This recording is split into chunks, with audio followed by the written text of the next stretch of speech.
Have you ever decided to not have a conversation? Not because you didn't know what you wanted to say, but because in your mind it's over, it's done, you've moved on.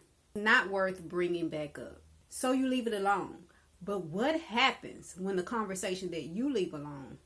Because sometimes we're saying not having that conversation because it's not warranted, it's not important, it's not worth it. Especially when that conversation is attached to a person, a place, or a time that we would rather forget.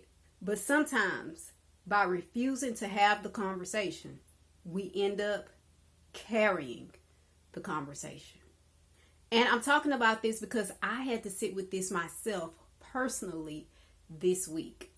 I had decided this conversation, the one that I had to have, I wasn't going to have. I had processed it. I had accepted it. I had moved forward. So I didn't see a reason to reopen the situation. But God kept speaking to me about it. And in fact, he convicted me twice to go ahead and have the conversation. He gave me that confirmation. Still, I did not want to have that conversation. Afterwards, I realized that choosing to not have that conversation at that point that God told me and confirmed to me that I needed to have it meant I hadn't stopped carrying it. And I had to be honest about what God was revealing to me about through that conversation. And here's the question I had to sit with. Was I ever truly done with the conversation? Or had I simply decided that I wasn't going to have the conversation? Because there is a difference between the two. You see, choosing to not have a conversation when you are really through with it is much different than avoiding a conversation because you don't want to deal with what comes along with that conversation. And that distinction is important because sometimes you don't want to reopen the hurt. You don't want to reopen that wound. You don't want to deal with their response.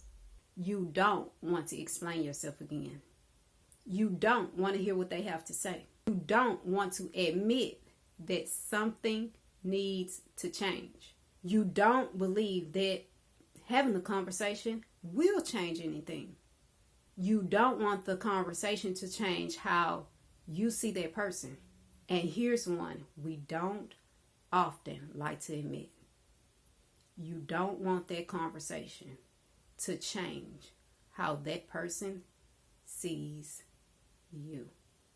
And maybe you're thinking, Sam, I'm not obligated to have every conversation. And you're right, you're not. Every thought does not require a conversation. Every offense doesn't require confrontation. Every relationship doesn't require closure. But that is not what I'm talking about. I'm talking about the conversation you keep saying, I'm done with, but you keep carrying it. That's the distinction. Because here's what I learned.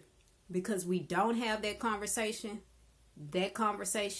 has us. It has you replaying what might have happened. It has you rehearsing what you should have said. It has you thinking about what you should have said. Or maybe what you should have did. It has you becoming irritated with the person when you see them. And sometimes, even if you haven't seen them, it has you avoiding certain places. It changes the way you interact with that person. You're telling yourself, I've moved on, while still feeling something inside.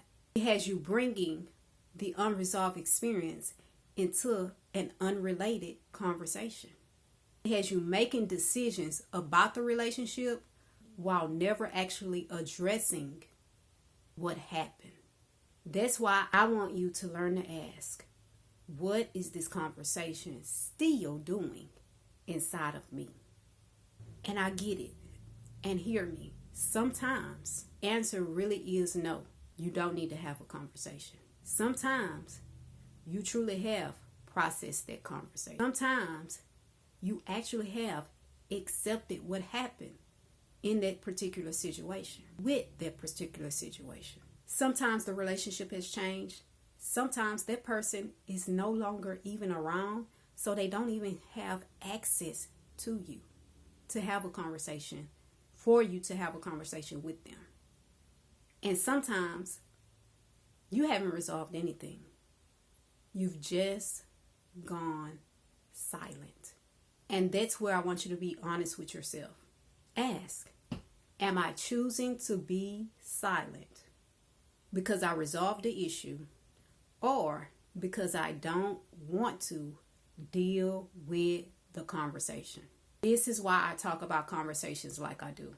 Sometimes the real issue is understanding what conversation you're actually having, why you are avoiding it, what keeps getting stuck in it or because of it, and what that conversation is revealing about the relationship.